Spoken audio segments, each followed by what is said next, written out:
Hello, my friends. Hello, and welcome once again to stately Vaughn Manor. And today, it's Epic Comic Book Wednesday.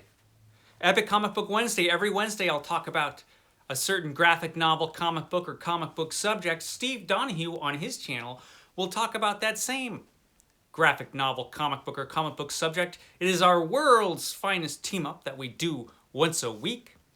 And this week, we're going to be talking about Hellboy. Yes, Hellboy!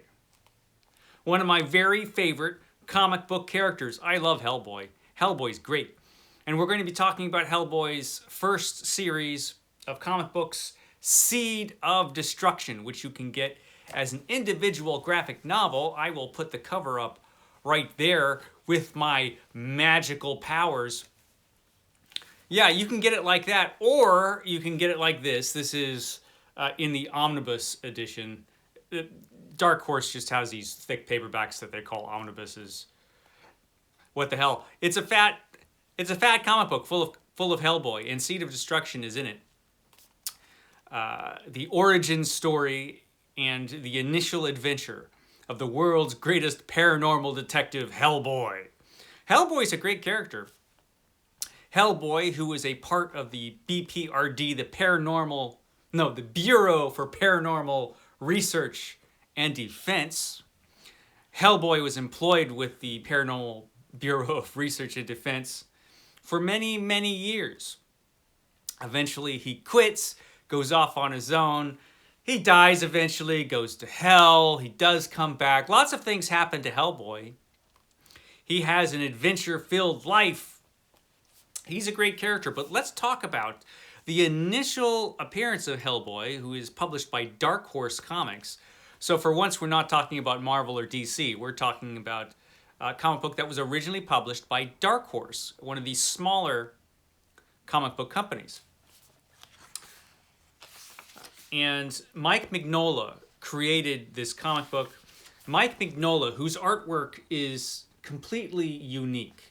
He does have imitators, but really, he developed his own completely unique style of artwork, heavy on silhouette and shadow.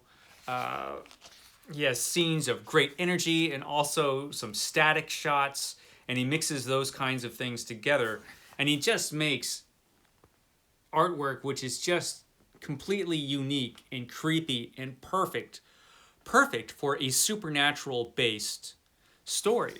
So, Seed of Destruction tells the story of Hellboy's arrival on Earth from hell as a small devil child. It happened when Rasputin, who was hired by the Nazis in World War II to do something terrible, Rasputin has his own endgame, which I will not reveal because this comic book has a very specific story, and it is very much, Seed of Destruction very much is a graphic novel. It's a story, and you don't want too many things in the story to be spoiled for you.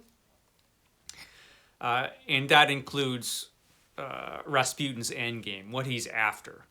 So I'm going to keep that part to myself. But since we're talking about Hellboy, we got to talk about some details about Hellboy.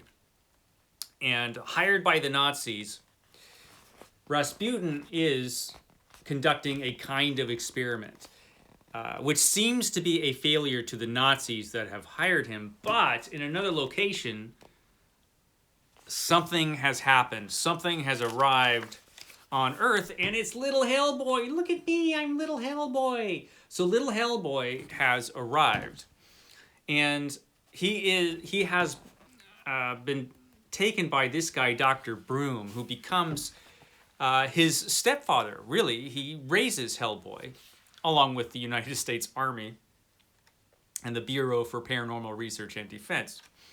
So Hellboy grows up and joins the Bureau. And this is Hellboy here in one of his first appearances, his first issue.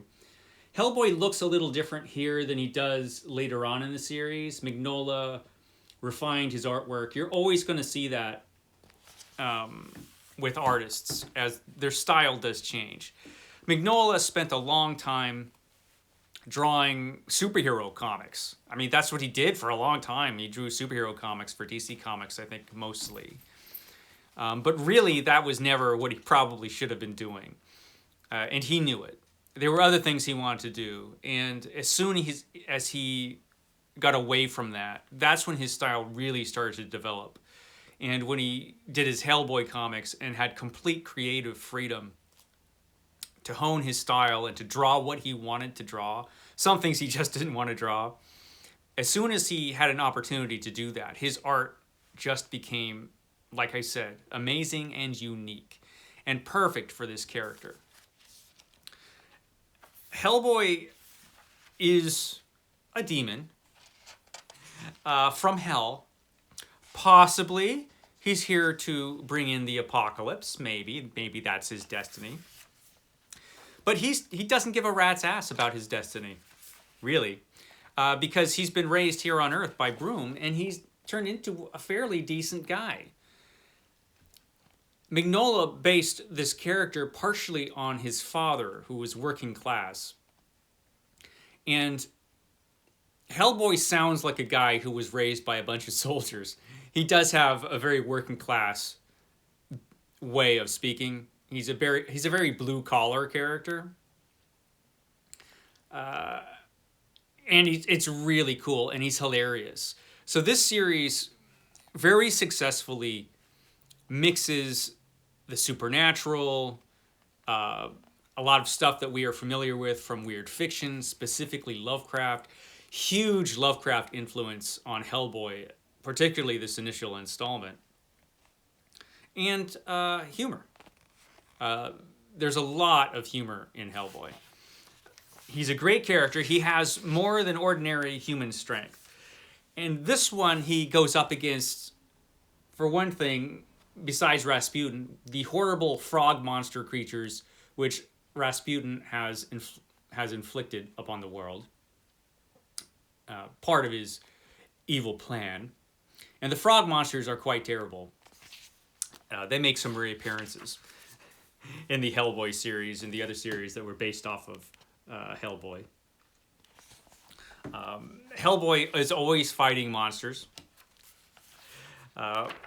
And later in this series, we get some Lovecraft-inspired monsters. I mean, just look at that. That's just awesome.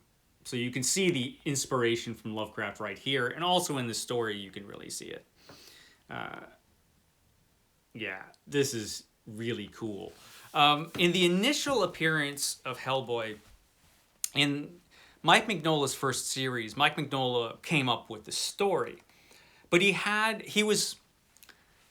didn't feel secure enough to write the script because that's something he had not done at this point.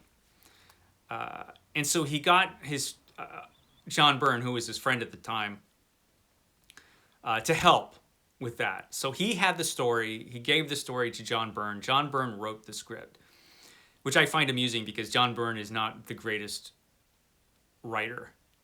But I guess Mignola felt like he had a lot more experience than he did.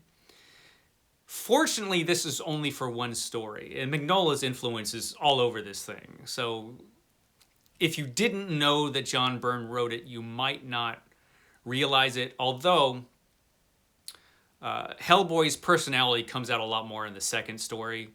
Hellboy's humor Hellboy's humor and his personality comes out a lot more in the second story and the stories that follow, the ones that Mignola wrote himself. Mignola actually is a really good comic book writer, and he has brilliant ideas. A lot of his ideas are based on not just the horror genre, but also folklore.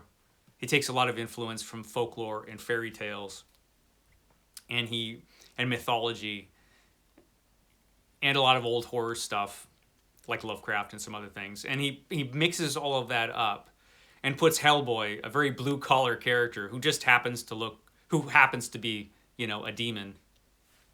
And he mixes all that up into the mix. There are some interesting things about Hellboy. You might be familiar with Hellboy from the film, from the films. The first Hellboy movie was similar in a lot of ways and was pretty faithful to the character of Hellboy. There were some things that were changed in the film. In the film, Hellboy was kind of an urban legend. Nobody really knew Hellboy. In this, everybody knows who Hellboy is.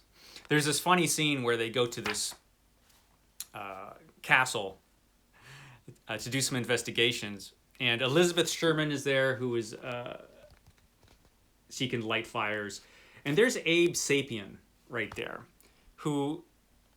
Abraham Sapien, who is he's an underwater man. He's like a merman, and he's in disguise. Hellboy is not in disguise. The big red demon-looking guy is just like, whatever. And nobody ever seems surprised to see Hellboy. He's just like, oh, look, hey, how are you doing? Nobody treats Hellboy like he's like some big monster. So everybody pretty much knows who Hellboy is. Abe Sapien, though, had to go in disguise to this castle, which I thought was funny. Eventually, Abe takes off his costume, his disguise, and there's the initial appearance of Abe Sapien in the series. Another great character who had some comic books of his own later on. Eventually, every character in the Hellboy universe ends up with their own comic book. Hellboy inspired a whole universe of comic book spin-offs, and BPRB had their own series. Abe Sapien had his own series. A bunch of other characters from the Hellboy universe had their own series. Some of them are really, really good. Some of them are not so good. A lot of them are kind of hit and miss, Most of them are worth reading, but not all of them. All the Hellboy stuff, though, I would highly recommend. Hellboy had his own series of graphic novels. Eventually, Hellboy did die and go to hell. And that is the end of the Hellboy series. But Hellboy did come back. And since Hellboy was around for decades, we get a lot of newer comic books and newer comic book series featuring Hellboy in the past. It's a really cool series. I highly recommend it. This initial series is really good. Seed of Destruction is a great way to start the series. Great villain, great monsters, a great introduction to Hellboy and Hellboy's world. It just gets better from there. The next couple Hellboy graphic novels that come after this, and some of the short story collections that come after this, are even better. Like I said, Mignola's art gets better. His writing gets better. So it's a series that I highly recommend if you haven't read Hellboy. If you only know Hellboy from the movies, definitely check this out. It's amazing stuff. I guess that's all I have to say about Hellboy right now. Be sure to check out Steve Donoghue's channel, see what he has to say about Hellboy and Seed of Destruction, and I will catch you next time.